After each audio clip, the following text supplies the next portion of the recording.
అయినా సరే అతని విశ్వాసం చూడండి. 80 ఏళ్ల ప్రాయం తనకు వచ్చింది. ఒకప్పుడు మాట నేర్పరితనం పోయి నోటి మాంద్యం వచ్చేసింది. మాట నంగిడి పడిపోయింది.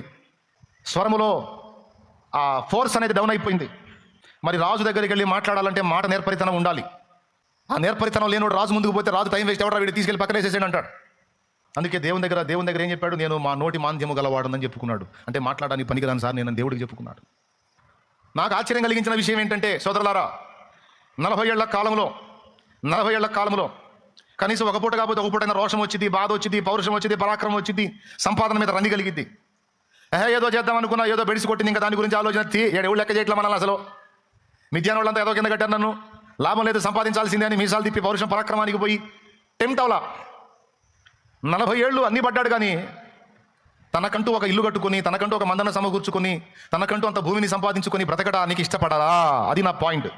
ఎందుకు మోషే అంత పట్టుబట్టాడు?